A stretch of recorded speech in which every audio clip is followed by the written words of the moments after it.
श्री अमोल कोहली। धन्यवाद अध्यक्ष महोदय। मैं महामहिम राष्ट्रपति जी के अभिभाषण पर धन्यवाद प्रस्ताव पर बोलने के लिए। कैमरा कहाँ है sir? They are not showing the speaker. No, it is okay. They are showing. Carry on, carry on, carry on. धन्यवाद अध्यक्ष महोदय। मैं महामहिम राष्ट्रपति जी के अभिभाषण पर धन्यवाद प्रस्ताव पर बोलने के लिए मेरी पार्टी राष्ट्रवादी कांग्रेस शरद चंद्र पवार पार्टी की तरफ से खड़ा हूं, जिस पार्टी को चिल्ला चिल्ला कर हम ओरिजिनल है ये कहने की नौबत नहीं आती, क्योंकि महाराष्ट्र की जनता ने फैसला कर दिया है कौन असली है और कौन नकली है। राष्ट्रपति जी ने जिन उपलब्धियों का उल्लेख किया उसके लिए मैं सरकार का अभिनंदन करता हूं, लेकिन कुछ बुनियादी सवाल है अध्यक्ष महोदय। जब 5वें नंबर की हमारी अर्थव्यवस्था, ये गौरवशाली बात है, लेकिन देश ये भी जानना चाहता है कि देश पर कर्जा कितना है, देश पर बोरोइंग्स कितनी है और देश के सकल उत्पाद के ये बोरोइंग्स कितनी फीसदी है और ये ऋण कब तक और कैसे चुकाया जाएगा। हमारी मराठी में कहावत है, ऋण काढून सण फार काळ साजरा करता येत नाही।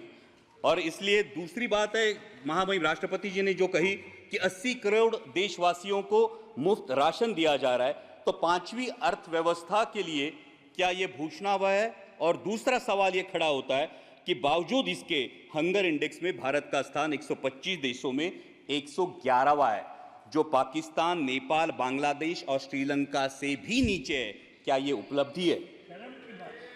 और अगला सवाल ये बनता है, जो 5वें नंबर की अर्थव्यवस्था है वो अपने जेन्युइन जो ईमानदार टैक्स पेयर्स है उनको क्या दे रही है?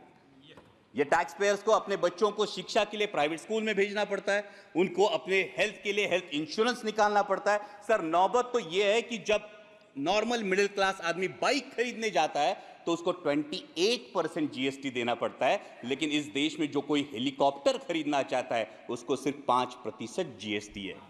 तो क्या ये उपलब्धि है? ये हर देशवासी के लिए अर्थव्यवस्था है? ये सबसे बड़ी बात है। और इसीलिए यह सवाल बनता है कि जब अर्थव्यवस्था क्या सही में सुदृढ़ है या सिर्फ यह सूजन है जिसे सुदृढ़ता बताया जा रहा है। महामहिम राष्ट्रपति जी ने अपनी अभिभाषण में ग्रामीण अर्थव्यवस्था और डेयरी का उल्लेख किया, लेकिन दुर्भाग्यवश माननीय मंत्री महोदय यहां बैठे, लेकिन उसी दिन जो मिल्क पाउडर है उस पर इंपोर्ट ड्यूटी माफ करके मिल्क पाउडर आयात करने का एक निर्णय जो लिया गया। Sir, Yeah, but don't cut his time. he is not yielding. You are yielding. No sir, I'm asking sir ये दूध उत्पादक किसानों के लिए क्यों एकदम गलत बता रहे हैं, इससे I want you to kindly give me a chance. इनकी जानकारी के लिए और पूरे सदन की जानकारी के लिए, शरद पवार जी जब कृषि मंत्री थे उस समय उन्होंने ये टीआरक्यू दिया था। एक समय 10,000 Your टन turn will का, come now. बाद में 25,000 टन का, और उस समय मिल्क पाउडर इंपोर्ट हुआ। What is that? Honorable Minister, your turn will come. Your member is. See, next member is your from party. उसका क्या संबंध है? Honorable Minister, wait. Honorable Minister, wait. No.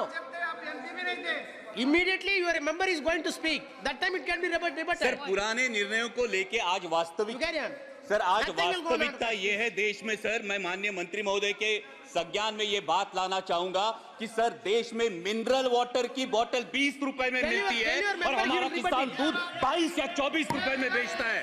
तो क्या ये किसान को समृद्ध करने का निर्णय है?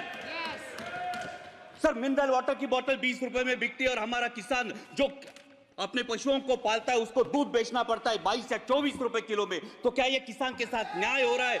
ये इसका जवाब किसान चाहता है। सर, महामहिम राष्ट्रपति जी ने किसान सम्मान निधि की भी बात की, लेकिन असली किसान का सम्मान तो तब होगा सर जब कृषि के लिए जो औजार लगते हैं उन पे जो 12% जीएसटी है, ये 12% जीएसटी हटाया जाए और उनके फर्टिलाइजर्स और पेस्टिसाइड्स की कीमतों पर नियंत्रण लाया जाए और कृषि उत्पाद के लिए सुनिश्चित और परमानेंट आयात निर्यात धोरण लाया जाए। सर, हाल ही में हमने देखा, पिछले साल हमने देखा कि जब प्याज की डिमांड थी, मिडिल ईस्ट में डिमांड थी, यूरोप में डिमांड थी, तब प्याज पे निर्यात पर पाबंदी लगाकर पाकिस्तान के प्याज उत्पादक किसानों का भला इसी सरकार ने किया है। ये प्याज उत्पादक किसान कभी भूल नहीं सकता सर। और दूसरा एक बहुत ही अहम किसानों से जुड़े मुद्दे पर जो मेरे चुनाव क्षेत्र से उस पर मैं ध्यान आकर्षित करना चाहूंगा, वो है लेपर्ड का इशू।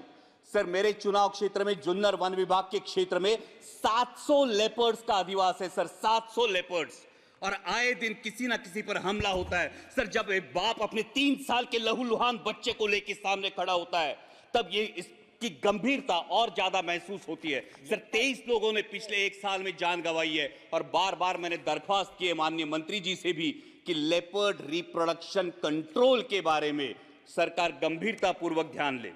महामहिम राष्ट्रपति जी ने अपने अभिभाषण में इंफ्रास्ट्रक्चर की भी बात की। जो 3,82,000 किलोमीटर हाईवे हुए हैं उसके लिए मैं सरकार का अभिनंदन करता हूं, लेकिन जिस रेलवे ट्रांसपोर्ट के लिए 1/3 कॉस्ट लगती है और एक ऑयल इंपोर्टिंग कंट्री के लिए इन रेलवे में कितना इजाफा हुआ ये भी हम जानना चाहते हैं। और दूसरी बात यह है जिन प्रोजेक्ट्स के लिए महाराष्ट्र गवर्नमेंट ने 50% कॉस्ट शेयरिंग के लिए अनुमति दी थी वो 3 प्रोजेक्ट्स है सर, अहमदनगर बीड़ परली, वर्धा यवतमाल नांदेड़ और वर्षा और गढ़चिरौली, जो 3 साल में रेलवे कंप्लीट करने वाला था। आज 15 साल बाद भी ये प्रोजेक्ट्स निर्माणाधीन है, ये इनकम्प्लीट है। और महाराष्ट्र के गोल्डन ट्रायंगल को जोड़ने वाली पुणे नासिक रेलवे जैसा एक एम्बिशियस प्रोजेक्ट, जिस प्रोजेक्ट की फाइल कैबिनेट अप्रूवल के लिए पिछले 2 साल से पड़ी है, ना उसको कैबिनेट अप्रूवल मिल पा रहा है और ना ही इसकी इंप्लीमेंटिंग एजेंसी तय हो रही है। साथ ही में दौंड से पुणे तक जो लोकल की डिमांड है, ये भी डिमांड अब तक उसकी आपूर्ति नहीं की गई है। सर डिफेंस सेक्टर के रिफॉर्म की महामहिम राष्ट्रपति जी के अभिभाषण में बात हुई, और आज ही मैं जब भाषण सब सुन रहा था तब भारतीय न्याय संहिता की अंग्रेजों के जमाने की कानूनों को बदलने की जो बात हुई, लेकिन सर डिफेंस के बारे में रेड जोन का ये मुद्दा है जो पिंपरी चिंचवड़ में और देश के 13 राज्यों में रेड जोन लागू होता है। ये रेड जोन 1903 के इंडियन डिफेंस एक्ट, अंग्रेजों के जमाने के कानून के तहत 2000 यार्ड का लागू होता है, लेकिन 1970 में जो स्टेक रेगुलेशंस हमने अपनाए, जो यूएन के स्टेक रेगुलेशंस हमने अपनाए, जिसको 2005 में अमेंड किया गया, उस स्टेक रेगुलेशन के तहत 200 से 500 मीटर सिर्फ रेड जोन की मर्यादा होनी चाहिए। और इसलिए रेड जोन क्या है? रेड जोन ये होता है जो डिफेंस का जो सेक्टर होता है, ये डिफेंस के सेक्टर के इसमें निर्माण के लिए अनुमति नहीं दी जाती, इन घरों को गैर कानूनी करार दिया जाता है। और इसलिए मेरी दरख्वास्त है कि अंग्रेजों के इस कानून को त्याग कर 1905 के इंडियन डिफेंस एक्ट को त्याग कर स्टेक रेगुलेशंस के तहत 500 मीटर के परे रेड जोन हटाया जाए और लाखों देशवासियों को राहत दी जाए। सर अगला मुद्दा युवाओं की जो बात हुई महामहिम राष्ट्रपति जी के अभिभाषण में, लीडर ऑफ अपोजिशन ने नीट का भी मुद्दा उठाया। ये करोड़ों भारतीय युवाओं के एस्पिरेशन का मुद्दा है सर, और नीट को लेके बहुत असमंजस है।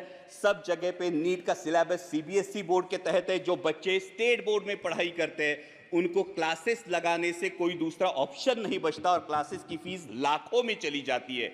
और अभी नीट पेपर लीक के इल्जामों के बाद ये असमंजस युवाओं में है, क्या रीनीट होने वाली है? अगर रीनीट होती है तो जिन बच्चों ने ईमानदारी से पढ़ाई की उन बच्चों का क्या होगा? और अगर रीनीट और इस फैसले में अगर देरी लग जाती है तो सर एमबीबीएस का जो सिलेबस है फर्स्ट ईयर का, जिसमें फाउंडेशन होता है एनाटॉमी, फिजियोलॉजी और बायोकेमिस्ट्री का, जो 1 साल होता है, ये अगर कम कर दिया जाए तो युवाओं में जो एमबीबीएस एस्पायरेंट्स है उनका ये फाउंडेशन वीक हो जाएगा। सर दूसरा युवाओं से लेकर मेरे महाराष्ट्र में एक बहुत अहम मुद्दा है, वो है मराठा आरक्षण का। मराठा आरक्षण को लेकर महाराष्ट्र में बहुत बड़ा आक्रोश है और उसी को लेके ओबीसी के युवाओं में अपने आरक्षण को लेके चिंता भी है। इसलिए मेरी सदन के माध्यम से सरकार से दरख्वास्त है कि जातिगत जनगणना कराई जाए और किसी भी के आरक्षण को ठेस ना पहुंचाते हुए मराठा समाज को भी आरक्षण दिया जाए। और सर अंत में मराठी में इतना ही कहूंगा कि जलवायु की भी महामहिम राष्ट्रपति जी ने बात की, लेकिन आत्ताच आमच्याकडे माऊलींच्या पालखीचं प्रस्थान झालंय आणि इंद्रायणी माई अजूनही फेसाळलेली आहे। करोडो रुपयांचा खर्च होऊन सुद्धा जर आमच्या वारकऱ्यांचं श्रद्धास्थान असलेली आमच्या इंद्रायणी माईला जर मोकळा श्वास मिळत नसेल तर नक्की हा पैसा जातो कुठं, या नदी सुधार प्रकल्पाचा विचार व्हावा। सर साथ ही में आपातकाल की बात हुई, लेकिन सर वास्तविकता यह है कि 1980 में जनरल इलेक्शंस में इसी देश की जनता ने 353 सीट्स देकर इसी कांग्रेस को वापस सत्ता में बिठाया था। तो ये मैं जानना चाहूंगा कि बार बार पुरानी जख्मों को कुदेरने से क्या हासिल होगा? और जब हम डिक्लेयर्ड इमरजेंसी की बात करते हैं तो देश में अनडिक्लेयर्ड इमरजेंसी की भी चर्चा होती है सर। कुछ सालों पहले सर शोले करके एक मूवी आई थी, उसमें एक डायलॉग था, शायद आपको भी याद होगा, कि दूर किसी दराज में जब बच्चा रोता है तो मां कहती है सो जा वरना गब्बर आ जाएगा। सर हालात ऐसे थे कि जब विपक्ष का कोई नेता सरकार के खिलाफ बोलता है तो उसको बोला जाता है चुप हो जा, सरकार के खिलाफ मत बोल वरना ईडी सीबीआई या इनकम टैक्स आ जाएगा। सर इस इनडिक्लेयर्ड इमरजेंसी का क्या? Sir 2 minute Please, one more speaker is there. Yes sir. One more speaker is sir for जब party. नेता Please तोड़ो wind up, please wind party up. फोड़ो लेकिन विपक्ष मत रहने दो, ये बात होती है। सर जब लीडर ऑफ अपोजिशन ने डर की बात की तो महाराष्ट्र में भी बात हुई थी। 27 जून को माननीय प्रधानमंत्री जी ने भोपाल में भाषण किया था, तब उन्होंने नेचुरली करप्ट पार्टी जिस पार्टी को बोला था, जिन पर इल्जाम लगाए थे, उन्हीं हमारे साथियों को लेकर आज महाराष्ट्र में सरकार बनी है। तो सत्ता पक्ष ये कहे कि उनकी नैतिकता कहां गई। लेकिन अंत में मैं देश की जनता का आभार करूंगा सर, लास्ट पॉइंट, देश की जनता का आभार करूंगा क्योंकि उन्होंने पूर्ण बहुमत नहीं दिया और ये दिखा दिया कि तुम भारत कहो या इंडिया। सर 1 मिनट सिर्फ, लास्ट मिनट, तुम भारत कहो या इंडिया, मैं वही हूं जो अपने कर्म पर विश्वास रखता हूं। मैं वही हूं जो मंदिर मस्जिद मंगल सूत्र से ज्यादा देश की एकता को अहमियत देता हूं। मैं वही हूं जो राजतंत्र से ऊपर लोकतंत्र को मानता हूं, ठेकेदारों से ज्यादा पहरेदारों पर भरोसा करता हूं। तुम भारत कहो या इंडिया, मैं वही हूं जो नफरत से ज्यादा मोहब्बत चाहता हूं, अहंकार से ज्यादा विनम्रता का आदर करता हूं, अधिकार से ज्यादा जिम्मेदारी निभाता हूं। मैं वही हूं जो संविधान से चला हूं और संविधान को ही अपने सर आंखों पर रखता हूं। धन्यवाद अध्यक्ष।